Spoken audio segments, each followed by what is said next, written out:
Ayun, good morning mga tol. What's up? Kamusta po? Andito ako ngayon tol sa sa bukid kung saan dito yung paborito kong lugar na pinaghahanapan ng mga mutya. Yan mga tol. Itong kinatatayuan ko ngayon tol is portal na to. Pupunta doon. Nandun yung pinakamalaking baliti mga tol. Pero ang purpose natin ngayon dito is maghahunting uli ng mga mutya.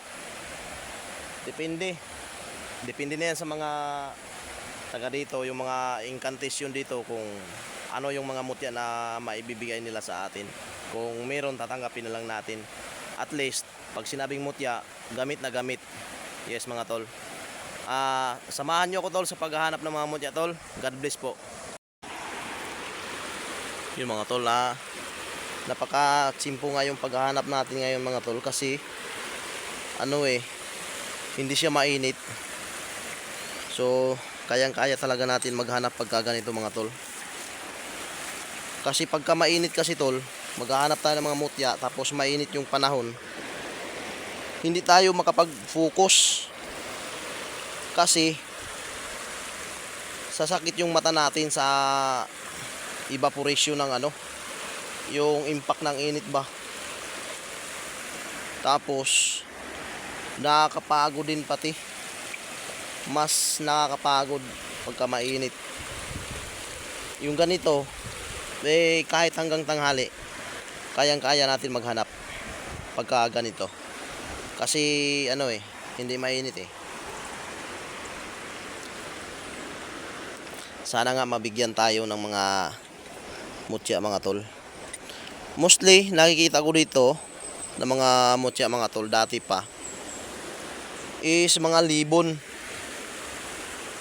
na mga kabibi, mutya sa kuhol, suso. Yun yung mga nakikita ko dito.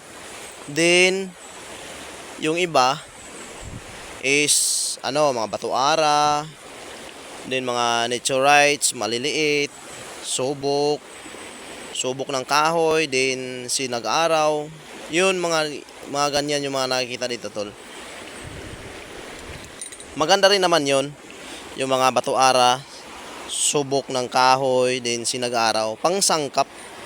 Okay din naman kasi may gamit din siya Din napakaraming mga dito tol.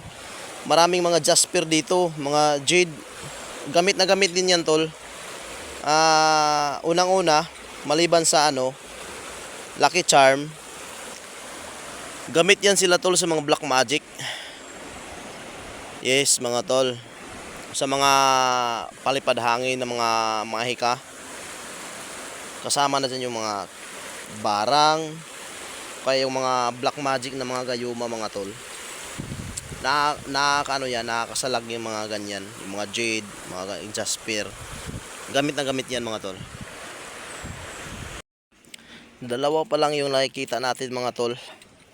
Isang kababy tsaka isang kuhol. Ito pa lang kuhol tsaka itong kababy. Yan mga tol. Dalawa pa lang. Pero mga alas 9 pa naman din. Maaga pa. Okay lang, makakapunta pa tayo doon sa baba.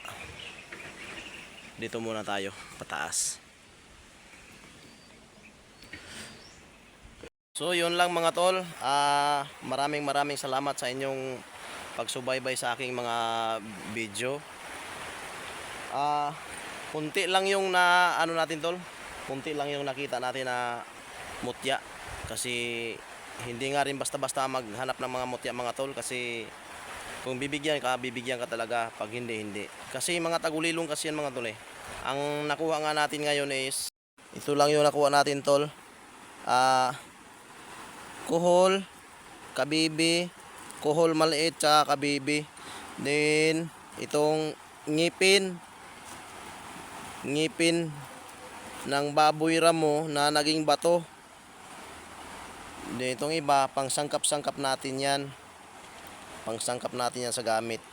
Yung iba naman mga tol, mutya din siya. Pang sangkap natin sa mga gamit na ating kakasahin. Kasi mga tol,